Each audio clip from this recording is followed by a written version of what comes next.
Okay, so today's video is all about colourism, where I explain to you where it got started, why it happened in the first place, and why on earth is it present in today's society, because it's seriously messed up and it's something that needs to be talked about. Keep on watching to find out more. Okay, so let's start the video off by explaining what colourism is, and it's actually different to racism. It's the discrimination of people's skin tones done by their own race or community. And that's why it's different to racism, because it's literally done by people of the same race. It really be your own people. Now, it might be surprising for you guys to know that it actually happens within all races and all cultures, whether you're African, Middle Eastern, South Asian, East Asian. Generally, people of a darker skin tone are looked down upon, and it even happens here in England, and I've seen it with my own two eyes, which kind of sad because we're exposed to so many different races and it's more like a melting pot. And you would expect people to have a more progressive mindset. But no. Now, I'm Pakistani, my family are originally from Pakistan, and back there I don't even have any words to really describe it. So I just wanted to know, why is it like that? Why do we think the way we think? And I found out that history plays a major role in this. So basically, back in the day, the poorer people, who were the labourers, the peasants, usually spent their time working outside. So naturally, they would be darker. Whereas the higher-ups, the rich people, the elite, would spend their time indoors. So naturally, they would be lighter. And everyone wants to be part of the rich, the elite, which is why they wanted their lighter skin. Because it helps with social mobility. It gets you places. It gets you a higher status, it might get you a better job. And a lot of the time, the poorer people couldn't get the wealth, but they could get the skin colour. And this is exactly what happened in India, where there was political domination by the Turks, the Persians, the Afghans, during medieval times, all of whom were lighter in skin tone. Thus, they propagated tendencies to become like them. And let's not forget British colonisation, which lasted over 2 centuries. Even the British themselves preferred to hire Indians with a lighter skin tone, so you can see the kind of complex that built amongst the Indians to become more westernised or to become more British-like, so that they could get accepted. And that's actually a reason why so many South Asians want to become more westernised or want to become more white.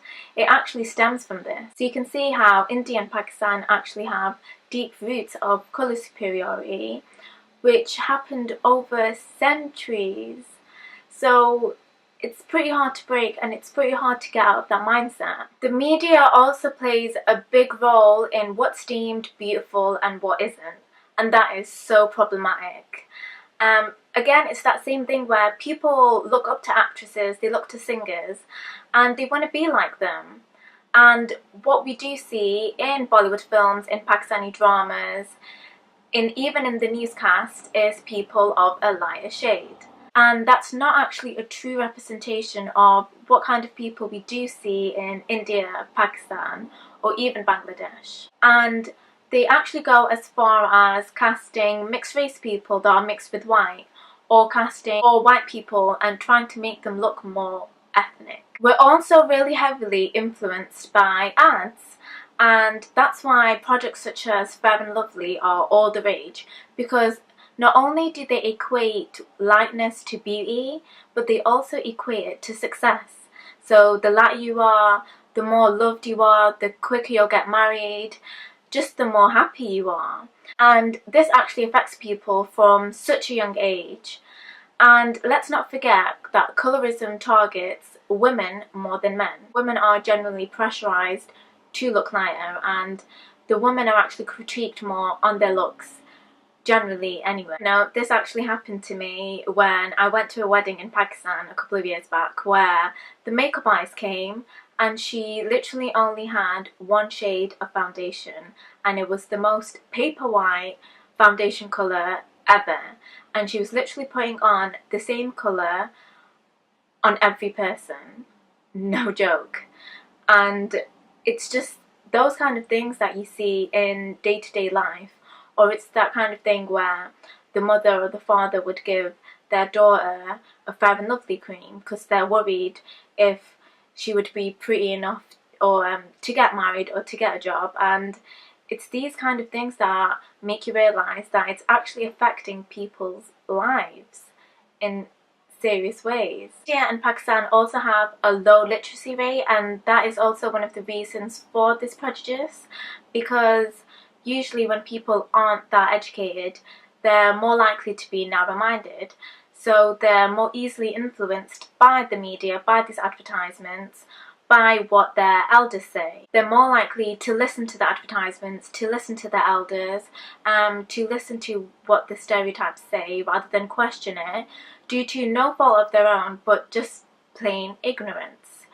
Another big issue is that when someone is growing up and they are a bit dark-skinned, they just get made fun of, they get bullied, they get taunted by their relatives and their families. So again, it's that thing where they think, if I am lighter, I would generally be more happier, I'd generally be more successful or more prettier. And we must remember that colourism actually affects both dark and light skin tones, and especially I've seen with myself in the Asian community, there is such a thing as light-skinned privilege. And even Malcolm X, whilst he was growing up, he was actually proud of his lighter complexion, and he was glad that he wasn't born dark, until he became more educated and he actually realised that his lighter skin tone was probably because of his grandmother or his great-grandmother getting raped by a slave master. And I think a lot of people don't realise or don't think about the dark side of colourism, or why it's actually happening in the first place. And with me, it's like the amount of times that I've been in an Uber and I've gotten told that, oh, you look Arab, or you don't look like a Pakistani, or you can't be a Pakistani. And if this was me like 7 years back, I would take that as a compliment. But now I actually get annoyed at it, and I'm just like, wait, in Pakistan there are over 200 million people. There are people that are lighter than me, there are people that are darker than me, and there's everything in between. And comments like that shouldn't be considered as a compliment, because they're basically saying that, oh, it's a good thing that you're not dark enough to look like your own race. Like, being darker is a bad thing, if I'm explaining it right. I read this beautiful quote online which reflects my opinions on colourism completely, and I just wanted to share it, where it was like, when I see colourist comments coming from a place of discrimination, I get angry. But when I see them coming from internalised self-loathing, I get sad and sympathetic and contemplative. It's easy to get swept away in this culture of self-hate, and even I felt like at one point my skin colour wasn't enough. But we have to remember that beauty comes in all shades and all sizes, and I think a big thing is to know why you feel like that, because it didn't come from thin air. There's a reason why, and it's pretty normal to feel like you're not enough, or your skin colour is not enough, or something else isn't enough. So that was the end of my video. Thank you guys so much for watching. Please like, comment and subscribe. It helps me, it helps my channel grow. And until next time, bye. Who taught you, please, who taught you to hate the texture of your hair? Who taught you to hate the color of your skin to such extent that you bleach to get like the white man? Who taught you to hate the shape of your nose and the shape of your lips? Who taught you to hate yourself from the top of your head to the soles of your feet? Who taught you to hate your own kind? Who taught you to hate the race that you belong to? So much so that you don't want to be around each other.